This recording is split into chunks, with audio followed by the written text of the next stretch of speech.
There are only a few days left to join the Business Edit Group coaching program before prices increase on January 1st. If you're a service provider who's feeling overwhelmed, overworked, and underpaid, don't let another year go by staying stuck. If you want this to be the year that you finally build the business of your dreams, one that lights you up, doubles your revenue, and allows you to work part-time hours, now is the time to join.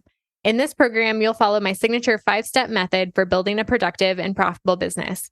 You'll get business minimalist strategy, marketing systems, and productivity roadmaps that are simple to understand and easy to implement, plus 12 months of weekly coaching to help you overcome any road bump that comes up along the way. Let this be the year that you finally hit your revenue goals and create a life first business. Join me inside the Business Edit at www.jadeboyd.co/coaching and get my step-by-step blueprint with everything you need to build your dream business in 2024.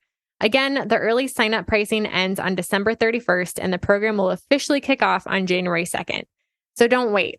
If this sounds appealing to you, but you're not sure if it's the right fit, feel free to DM me on Instagram and we can chat. My only goal here is to help you make the right decision for you and your business. And you can find me on Instagram at jadeboyd.co. Now back to the show. Like you've already got the content, so I would just say try it.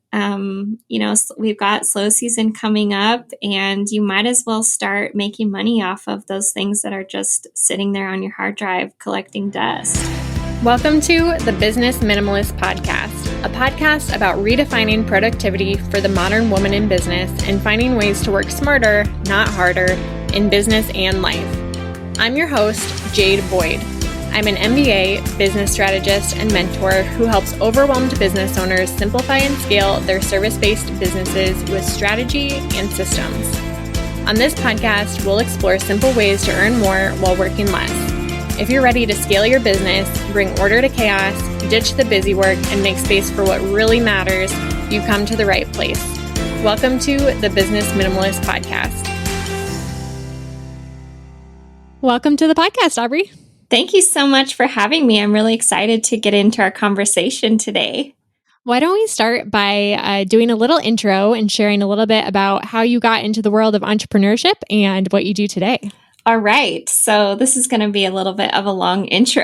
That's totally fine. But I started as an entrepreneur now about, probably 11 years ago. I had a salary job for like 3 months after college and realized that I did not like being an employee. It was probably in a way the perfect job to start with because it was really challenging and kind of pushed me to want to create my own business really quickly.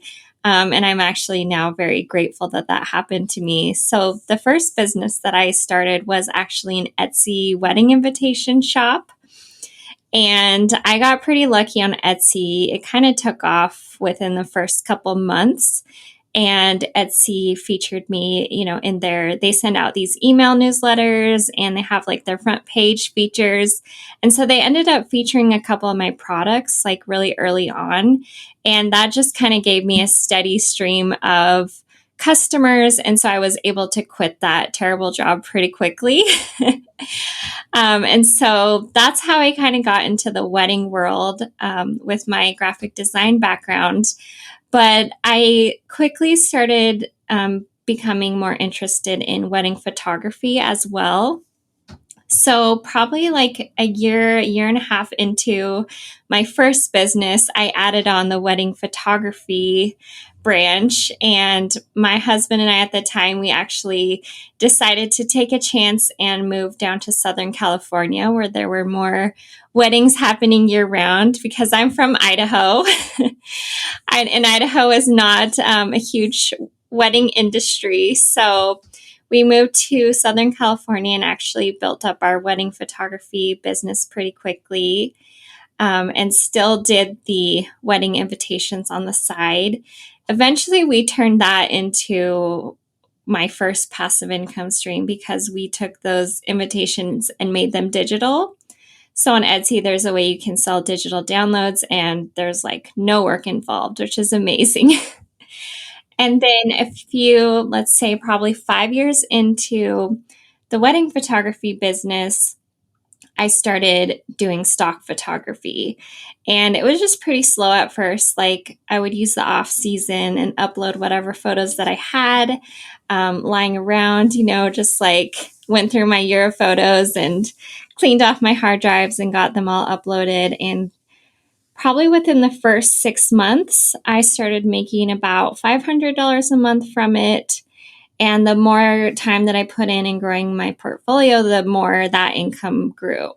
So that is now kind of what I teach is stock photography and other passive income streams to fellow creative entrepreneurs and business owners. And I also do some coaching and consulting for them in their businesses.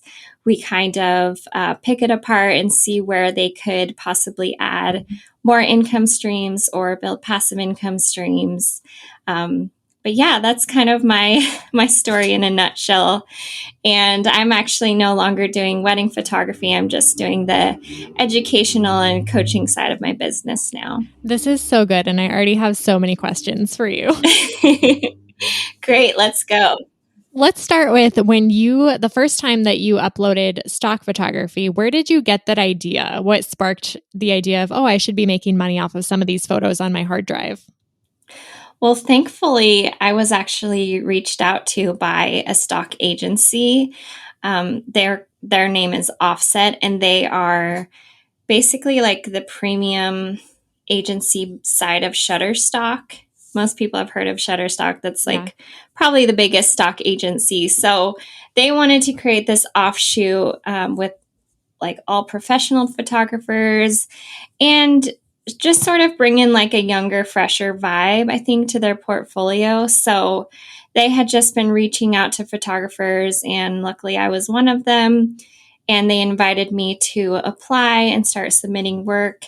And I did, but like at first I thought it was like kind of weird. I was like, what is this? Is this like a scam? Like most people knew nothing about stock photography. So I was pretty slow to get started, but when I made my first sale, it was a picture of my dog, and I made like $150 from that first sale. Wow. And so that's when I was like, okay, I'm motivated to work harder at this. So was it a bunch of personal photos that you uploaded that first time, or were you also using your wedding photography? I used both, and something we'll probably talk about is like what you need in order to submit photos. So you do need a model release signed by whoever's in the photos, and you can't just use like the model release you have in your contract. It has to be specifically for stock. So if I felt like I could ask someone to sign a model release, like friends or family, that's kind of where I started. And so I did kind of start uploading more of my personal work, but as I got that uploaded, I went on to looking through like wedding galleries and client galleries and reaching out to some of those people that I felt comfortable asking a model release for. And even like the weddings where I didn't have model releases, there are so many other things that you shoot during a wedding day that you can use, like the table settings and things like that. Flowers, scenery, all that stuff. So I did have plenty of work, even from like the jobs where I didn't have model releases, that I was able to go through and upload photos from. So looking at the journey in stock photography, that's how you started. But what does that look like for you today? Are you doing different types of photography specifically for stock? Yeah, I rarely do client work anymore. I'll do some family photos here and there, but like right now I have 5 shoots planned that are like Christmas themed. Oh, fun. And I've already got my tree up, and I've been like taking photos of my daughter in front of the tree and stuff like that. So these days I will work with like business owners. I will take photos for free in exchange for model releases, or I'll just like plan my own shoots or take photos of my family and friends, things like that. So it's pretty fun because I just basically get to shoot whatever I want and know that eventually I'll get paid for it. So leading up to this interview, I started following you on Instagram, and you give some great tips for getting stock photo ideas. And you share all the tips knowing like, what do you shoot this season? Obviously, Christmas is a big one, but where do you find those ideas, and how do you know what is going to be in demand when it comes to stock photography? A lot of it is just what I've learned over the past 6 or 7 years of shooting and selling. Every commercial holiday is going to be big for stock photography as well, because everyone's creating their ads and they're buying images for posts and things like that. So I always know like holidays are a big one. I've learned that families are big, technology, anything having to do with like work or businesses, the whole like wellness, the world of wellness, which would be like massage and yoga and all those different things are always big. And then I just like a lot of the agencies, they will also put out like calls for content. So I always keep track of that as well and kind of see like what they are recommending, because sometimes, they know what their customers are asking for. So they will usually put that out to the contributors so that, hopefully you'll be submitting what they can sell more of. So when you were first getting started looking at stock photography agencies, especially if you're not familiar with the lingo, it can get super confusing and overwhelming really quickly. So what are your best tips for navigating where to sell your photos? What's the best option, and how do you know what the right option is for you as a photographer? It can be really confusing and tricky to navigate. And I actually spent months researching every stock agency I could think of, and I compiled them into a guide that's free, and you can find it on my website. It's called The Little Black Book of Stock Photo Agencies. And I just wanted to put that together because I really feel like, there's not one best agency or perfect agency, but there is like a great agency for you in this style of photography and maybe what your goals are and how you're motivated. So I wanted to like compile that all into a guide for people to kind of help them come up with a decision. Because they're really, a lot of people know or they've heard the idea that, you'll only make pennies from stock photography. And that can be true on a specific type of agency. They're called microstock agencies. But the thing is, you'll sell a lot more photos on agencies like that. One of mine is I work with Adobe Stock. And at first it was kind of like that. But the more I sold photos on there, the more they would sell there. They would like become more valuable over time. And I make sales on Adobe Stock every day.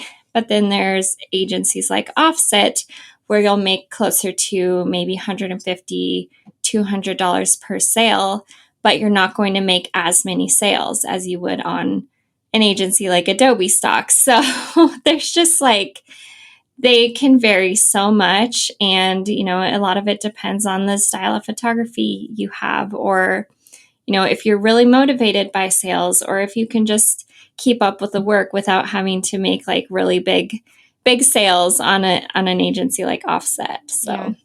So on those sales that are $150 to $200, is that an exclusive license where you can only sell the photo one time, or can you still sell that photo multiple times? No, you can sell it over and over again. Okay, interesting. So it just depends on the photo, I guess. Yeah. What makes photos worth pennies versus $150? Well, so for example, on an agency like Offset, they are more exclusive. They're not going to be attracting just anybody. Not everyone has that sort of budget for their marketing, but big, larger businesses and magazines, they do. And they're also looking for images that are fresh and that fit their style. And they don't want to purchase images that you're going to see all over the internet, right? Because those images that sell, for less than $1, they're much more accessible to everyone. So you might see the same image, on multiple people's websites, or multiple people might use it on social media. So they're looking for the more exclusive images that have already been curated. So that's another thing about agencies like Offset or Stocksy. They're very highly curated. That makes a lot of sense. So the platform that you sell on makes a huge difference. Exactly. So other than stock photo agencies, there's also the option to create your own stock photo bundles and sell it on a platform like Etsy or Creative Market, or even to sell to a stock photo subscription like Social Squares. Or I mentioned to you before we started recording that I sold a stock photo bundle to Hotstock, HAUTE. I'll link that in the show notes last year.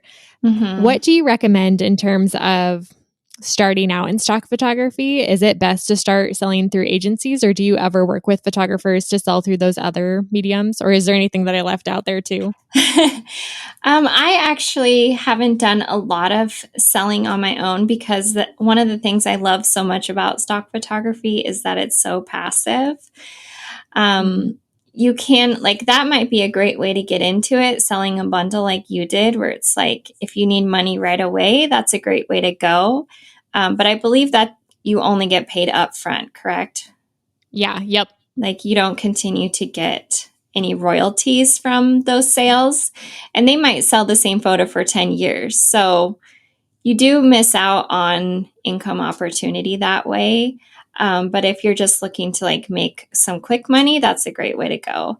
But I like to focus more on the larger agencies just because they do have so many customers and they get so much traffic every day that I feel like there's just a larger opportunity to make money on those sites for longer.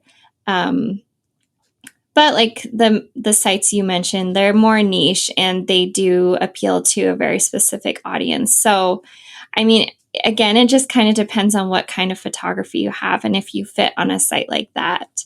Because I would imagine that they are pretty picky and exclusive with the photographers they work with, if that makes sense. Yeah. Yeah. Definitely. And when I was doing it, it was when I was still exploring different type of photography and trying things to see what I liked. And to do it that way, selling to somebody else, they deal with all of the marketing and the legal stuff. I didn't have to buy any expensive contract templates or learn the legal implications. I just sold them and, they take care of all the nitty gritty. So it was a great opportunity for me to try it. And I think it was a good way to see if I liked it or not. But you're right. You get paid once, and that opportunity for passive income doesn't exist. Exactly. And I think there are people out there where that works for you. Like if you have a really slow month and you just need to make enough money to pay your bills, like that's a great option. That's a great side hustle. But you're going to have to continue taking more photos every time you want to sell them. Right. Yep. Yeah. So when it comes to working with stock photo agencies, like you mentioned, some of them can be really exclusive in terms of the photographers they work with. And it sounds like they reached out to you, but do you have any tips for photographers who want to get their foot in the door? Yeah, absolutely. Let me think of where to start. First of all, if you get rejected from a stock agency, don't take it too hard because sometimes they are looking to add something really specific to their collection. And, say you're a travel photographer, maybe they've just gotten a bunch of applications from travel photographers and they feel like they have to slow down on accepting that type of work. But maybe at the time they're looking for something more specific, like a certain style of studio photography. So I've seen that happen a lot, and people just kind of get down on themselves because they think like, oh, I'm not good enough to be a stock photographer. But it's absolutely not true. And you can actually apply again later on down the road and get accepted. So you can also, ask for feedback if that happens to you. Sorry, I actually forgot your initial question. Do you mind repeating it? No, you're totally fine. Yeah. I asked how to get your foot in the door when it comes to those stock photo agencies, but I think the point that you just said is so needed because I can absolutely see creatives getting disappointed if their work is rejected in that way, especially if they're trying to do something new for the first time. Yeah, and maybe you see your peers on the same site, and so you're comparing yourself, but it really has nothing to do with that. So another thing, look through their homepage, look through their collections and see what they're featuring. That might give you a clue to the type of work they want to see. There's only a handful of agencies where you have to actually submit a portfolio or an example of your work to apply. There are a lot of agencies where you can just sign up and automatically start submitting your work. So again, all that information is in my little black book. But yeah, for the ones like stock scene offset, where I know you have to submit a portfolio, look through their sites and see maybe what the type of work they want to sell, and put together a little portfolio or gallery of like your work that you think would be great for their site. Because often they'll go look at your website and you're only sharing one type of photos, right? Like maybe you're only sharing your wedding work, but it doesn't mean you don't have a full collection of other type of work that would be perfect for stock. So I always tell my my students, like, put together just any sort of gallery with like examples of the different type of work that you can do, just to kind of show off what you're capable of. Maybe like 75 to 100 images, and cull it down to your favorites, and then that's what you can attach to your portfolio or your application, your submission, along with your website. When it comes to photography style in stock photography, are there certain editing styles that are more successful in stock photo agencies? The more minimal post-processing you do, the better. Like if you're using sort of like trendy filters or things that are, really really in style right now, but in 3 years they're going to be out of style, like I would avoid all of that, because you want your photos to live on and be able to make sales for years to come. Like, think like 10 years down the road, are people still going to want this style? So I'll do like some color correcting, but I don't do like a ton of post processing on my stock photos. I just try to keep it really clean and like the colors true to life, that sort of thing. Make sure you're not adding any grain. Make sure that they're as crisp as possible, and in focus. Those are the things that the editors like to see. And you mentioned when it comes to taking photos, of course, if you're photographing people, you need to have their permission to sell those photos. But what are some of the other limitations that you've come across, especially when it comes to like locations? Yes. So you want to avoid things like murals, paintings, logos, signage with logos, all those things, because you do need... I didn't even think about that. That's so good. Yeah. So you get good at like, telling people like, don't wear any logos on your clothing, avoiding, signage and things like that, because you would need a property release signed by the person who, painted the mural, the artist. It's pretty much the same across the board with all art. Things like intellectual property you want to avoid. And the other thing is private property, but it's kind of like, it can be a gray area. So if you're like shooting a picture from the street of like people's houses, that's fine, because like you're shooting in a public place. Like if you're shooting from the sidewalk, it's fine. But if you are inside their home and there's something, that makes it, that would be, identifiable as their home, then you'll have to get a property release signed. So things like their house number. Well, things like, for example, just you right now, I can see like your furniture behind you and some pictures on the wall. Like I would have to have a property release signed by you for your home, because there are things that make it identifiable as your home. But if like, say we're just shooting against a blank white wall in your home, or maybe just like a sofa against a white wall, like that's not super identifiable. So I probably wouldn't need a property release signed for something like that. Mm-hmm. And that's where I say like it can be a gray area. Yeah. But it's only with private property. And then, of course, this was a big topic last year, but shooting in public places like national parks is also taboo unless you have a permit, right? Well, yeah, that's another great area because obviously, if you're shooting with clients in a national park, like that's the sort of thing you need a permit for. But if you're just there taking personal photos that later you decide to submit as stock photos, like that's okay. Interesting. Does that vary by park? Yeah. And it is, national parks are public. So they're not private property. They're not considered private property. And actually, if you just Google Shutterstock known image restrictions, just Google that, and there is a page on Shutterstock where they actually list all the places they're not allowed in stock photography.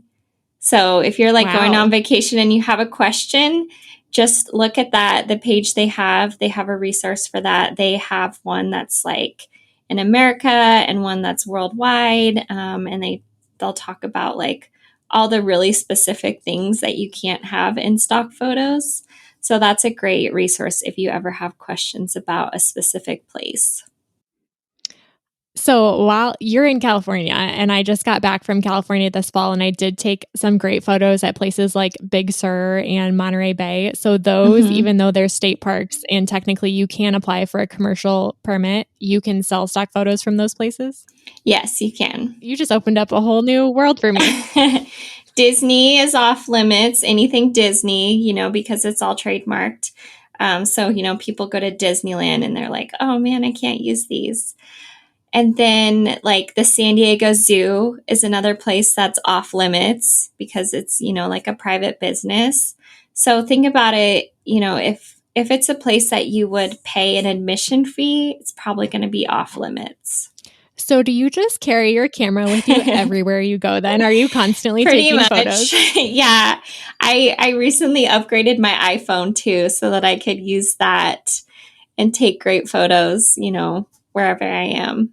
I didn't even think about that. So you can sell iPhone photos too. And video. And actually that's another like hot, that's another like really popular, what would I say, like category right now, especially like vertical video shot on your phone. Yeah. Because people are buying it to use for like reels and TikToks, and like businesses that don't make their own content will go in and buy those vertical video clips. Wow. Yep.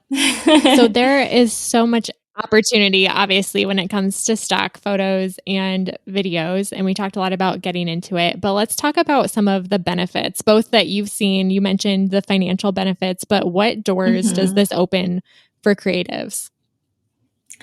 I actually have a friend, a photographer who started in stock photography. Like he started his career just taking photos for an agency.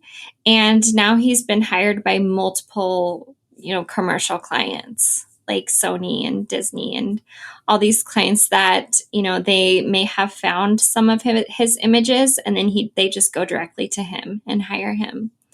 So that can be one benefit. And again, like financial benefits are incredible.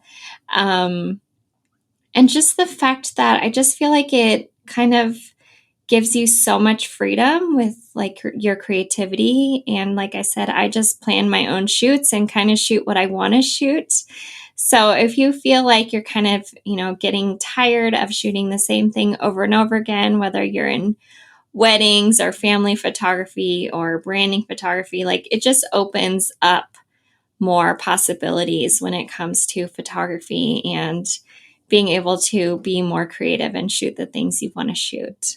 Yeah, absolutely. I noticed in my day-to-day life, I obviously don't haul around my camera every time like my husband and I go out or anything, Right. but when I travel, I do. I take a smaller camera bag, and it does just open up your eyes, the way that you see things when you're carrying a camera and the way that you shoot things. It does just expand your creative ability, stretching yourself by shooting different lighting in different locations. Yeah, I agree. And travel is a great opportunity to shoot stock because you're just like, you're more inspired. You're in a new place. I just feel like, every time I'm traveling, I'm like taking all these stock photos because it's just like I'm out of my, normal routine.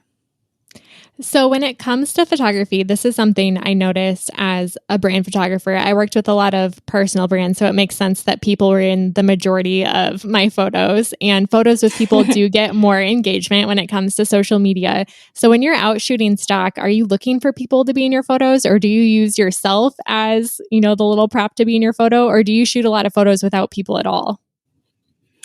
I try to find models to work with. When I say models, it can just be like your family members too. Yeah.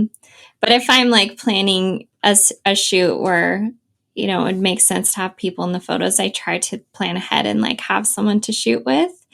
But then there are even tricks like just, if you're taking a photo of like your coffee or something, like put your hand in that photo, like hold on to the coffee or ask someone to hold on to the coffee for you. Just like adding that element of like a human into your photos does make it more valuable.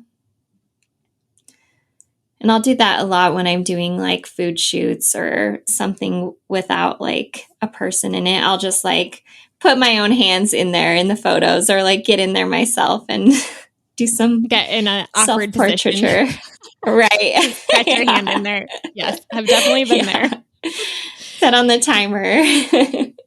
So, for stock photographers or photographers who want to get into stock photography, let's say, what income can they expect to be making if they really put their best effort forward? What is the real earning potential within that first year or two?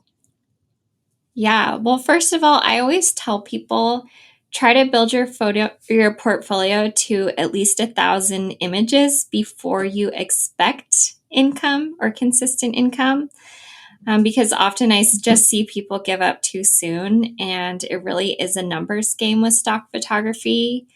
But I think once I got around that, 1,000 image mark in my portfolio, I started making like $500 to $1,000 a month. And obviously, like it also depends on the type of work in your portfolio. But, that same friend who went on to get commercial jobs, he makes like 6 to 8,000 every month. Wow. And I think he has like a 3,000 image portfolio. So, and that's really like attainable. It's really not that many photos to upload. So yeah, I mean, if you can really focus on this, it could actually replace your income if you wanted it to. Yeah. For the average photographer, they're absolutely shooting more than 3,000 photos, like in a day if you're Yeah. shooting a wedding sometimes, but delivering more than 3,000 sometimes every month in busy season. Yeah.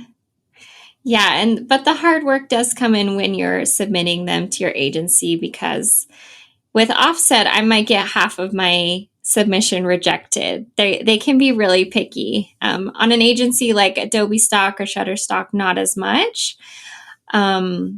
But again, like they're the agencies where you won't get paid as much per sale. So it does take some work after the fact, but if you're willing to just sit there and submit your work or hire someone to do it for you, I actually have my brother working for me right now, submitting to my stock agencies for me. So there are, little workflow hacks as well. On that, what are your best tips for submitting photos? Because I know keywording and how you submit, the words that you use and what you tag makes such a huge difference in the discoverability for photos. What are your best tips there? There's a website called mykeyworder.com, and that is really helpful for thinking of keywords. And you can actually like type in one word and it will give you like the top 50 keywords already checked for you. And I also I do my keywording in Lightroom so that it's like embedded in the photo. So that way, like I actually work with multiple agencies now. So I will upload the same photo to multiple agencies. And it's nice that the keywords are already embedded, because then once I upload them, they're already there and I don't have to type them in like separately in each agency's website. There are some good tools. Like if you're just using one agency, you might just want to upload the photos and keyword on their website, and that can be helpful as well. But if you're planning to submit to multiple agencies, I would definitely do the keywording in Lightroom before you export your photos. So when it comes to agencies, there's also a difference between agencies who do have that exclusive license where you can only list through them versus agencies like you mentioned that you can list the same photo in multiple agencies and that's totally fine. Do you only work with the latter? So I'm lucky because I do have a non-exclusive contract with Offset. Some people do have an exclusive contract with Offset, so then they're not allowed to submit the same photos to Okay. multiple places. But to those people, I would say, like, if you end up getting, certain photos rejected from Offset and they're not the same as the photos that they accepted, then I would just resubmit them. Like, I would have a secondary agency that you submit those photos to. For the photographer who's listening to this and is thinking, oh my goodness, this sounds like way too much work, what would you say to them? I would just set smaller goals. It's not something that you can do in a month. It's something that will take, maybe 6 months. So set a monthly goal, set a day aside every month to work on this. Little by little, that's how this can really grow. And, try not to get yourself burnt out too quickly. So that's why I say, like, set little goals. Maybe you can submit one collection a month or 100 photos a month or something like that. And that will help you, I think, is like having those goals, and as well as like that 1,000 image mark in your portfolio. I feel like that's a good goal for like 6 months or for a year. So we've spent a lot of time talking about stock photography, but you also teach on other types of passive income. So can you share a little bit about your pillars of passive income? Yeah, so there's 3 pillars. The first one obviously being your content, so your photos and video and even illustrations, and that all can fall under stock. So that would be monetizing your content. But the second thing you can do is monetize the tools that you have. So any tools that you've created to help you in your business, to help, even like with your with whatever you're creating. Some people will create their own brushes to use in Photoshop, or they've created, email templates, Canva templates, things like that. Even, like the photo presets and LUTs for videos, like all those things that you've created that you use yourself can be monetized. And there are like so many ways to do that, so many options. If you just go onto Creative Market and look around, that's a really good place to get ideas and see what kind of tools people are selling. It's also a great site to work with because you can you have their traffic that they're bringing in, so you don't really have to worry about like marketing it on Instagram, or you can just use that and Pinterest together. So that's the second pillar. And then the third pillar would be monetizing your knowledge. So this could come in the form of courses, workbooks, podcasts, guides, that sort of thing. This does take more time to create and implement, and usually it's probably the least passive because, like, for me, I have a course, Stock Photography Academy, and most of what I do is market that course. So even though it's already created and I do go live one call a month, like, there's still work that goes into marketing it. So it's not completely passive. Then the third pillar would be monetizing your knowledge. And this comes in the form of courses, workbooks, podcasts, guides. And I would say this is the least passive of the 3 pillars, just because it does require a bit more marketing and time, spent developing and like maintaining. Like if you have a course, you have to kind of maintain it and interact with your students however you do. But this is also, I would probably say, the most lucrative as well. But yeah, any of the knowledge that you've acquired, about just about anything, you could create a course or a guide for. When you're working with clients who are looking to create their first passive income stream, what are some of the roadblocks that they need to get over before they start doing something different like this in their business? Good question. I mean, it does take time to build passive income streams. And, a lot of times they'll come to me with like multiple ideas, and we just kind of have to focus on one at a time. And, maybe you can do stock photography and develop a course at the same time. But it's going to be, I think, a little bit more motivating and successful if you can just focus on one thing at a time and like give yourself the time to really develop a great product. If it's not stock photography, and think about, maybe do some market research and kind of validate that thing before you go all in on it, on creating it, because like with passive income, you want something to live on. You don't want it to just be, something that's only valuable for like, say 1 year. Yeah.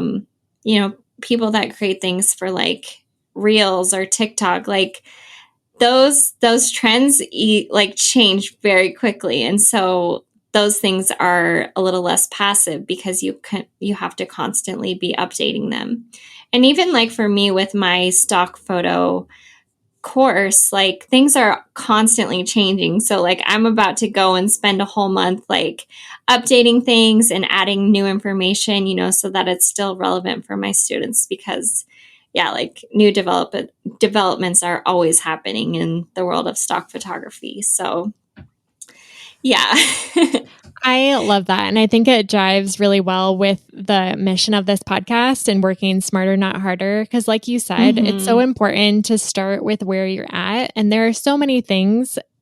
The people who are listening, I'm sure, have so many assets on their hard drives, like photos, like templates, like email templates or Canva graphics that they have created for their own business that other people also would highly value and pay for. And when it comes to marketing those things, I think there's this expectation that you need to do something new in order to grow revenue in your business.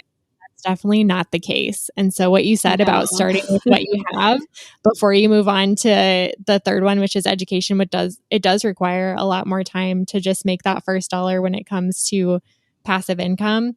Starting with what you have. Right. And if you don't love marketing, like I would probably, just focus on the first two, where you can use these marketplaces that are already available to you that are bringing the traffic, so that you don't have to worry about the marketing side of things. Is there any last words of advice that you want to leave our listeners with? I think that this is just such an amazing passive income stream. If you're a photographer, I would definitely encourage you to download my little black book, look into agencies, and just get started with what you already have, because, like, what's the worst that could happen?